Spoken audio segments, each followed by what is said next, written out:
텃밭인 대구, 경북, 이른바 TK 지역 물갈이를 거의 마친 미래통합당이 오늘은 수도권 경선 결과 발표로 막바지 공천 작업을 이어갑니다.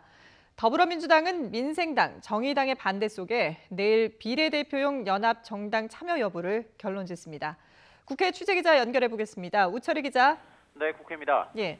자, 통합당 오늘 수도권 경선 결과를 발표한다고요? 네, 그렇습니다. 미래통합당 공천관리위는 토요일인 오늘도 회의를 열어서 남은 공천 작업에 주력합니다. 특히 오후에는 수도권을 중심으로 경선 결과가 발표됩니다. 공천 작업이 막바지에 다다른 만큼 아직 후보가 정해지지 않은 지역의 공천 결과가 추가로 발표될지도 관심입니다. 통합당 공천관리위는 앞서 그제 부산, 울산, 경남 PK 지역에 이어 어제는 대구, 경북 TK 지역의 공천 결과를 발표했습니다. 특히 어제 발표된 TK 지역에서는 현역 의원들이 무더기로 공천 탈락했습니다. 통합당 TK 현역 의원이 모두 20명입니다. 이미 불출마를 선언한 5명에 더해 삼선 중진인 김재원, 강석호, 초선인 백승주, 김석기, 곽대훈, 정태욱 이렇게 모두 현역 6명이 배제돼서 60% 정도가 새 얼굴로 채워지게 됐습니다. 남은 두 곳에서 현역 탈락이 추가로 나올 가능성도 큰 상황입니다. TK는 통합당의 최대 지지 기반인 만큼 현역 70에서 80%를 교체하는 충격적인 결과가 나올 수도 있다는 당 안팎의 전망도 있었습니다. 실제로 결과를 까보니 20대 총선 패배의 원인 가운데 하나로 지목됐던 진짜 친박, 이른바 진박 일부가 살아남고 새 인물 들이기에 한계를 보이는 등 기대에 미치지 못했다는 평가도 존재합니다.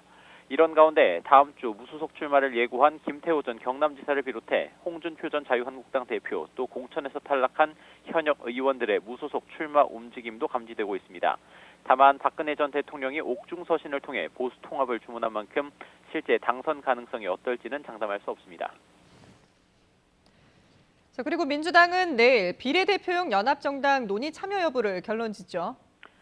네, 민주당이 당내에서도 논란이 큰 비례대표용 연합정당 논의를 일단 공식화했습니다. 어제 민주당 최고위원회의에 시민사회단체들이 제안한 정치개혁연합안이 보고된 겁니다. 진보계열 정당이 비례용 연합정당을 만들어서 각자 후보를 파견하는 방안에 찬성하는 쪽과 다른 정당이 어떻게 하든 비례대표를 내지 않고 통합당 세력의 의석 확보만 막자는 의견이 갈린 것으로 알려졌습니다. 오는 16일까지 중앙선거관리위원회에 비례대표 선출 내부 규정을 내야 하는 만큼 이번 주말 안에는 어떤 식으로든 결론을 내겠다는 방침입니다. 가장 큰 변수는 민생당과 정의당의 반대 그리고 여론입니다. 민생당과 정의당 모두 연동형 비례대표제 취지를 무너뜨리는 비례위성정당은 절대 안 된다는 입장입니다. 이른바 4+1 공조가 공수처 등 쟁점 법안 처리 과정에서 막강한 힘을 보여줬던 만큼 민주당이 총선에서 단독 과반 의석 확보를 못한다면 부담감이 상당히 커질 수 있습니다. 또 민주당이 그동안 위성정당에 대해 범죄 행위라고 비판까지 해왔던 만큼 했던 말을 스스로 뒤집으면서 중도층 이탈 또 지역구 의석 손실로 이어질 가능성도 있습니다. 하지만 통합당의 위성정당인 미래한국당에게 눈뜨고 당할 수는 없지 않냐는 의견도 상당한 만큼 민주당 지도부의 최종 선택 그리고 파장이 주목됩니다. 지금까지 국회에서 YTN 우철입니다.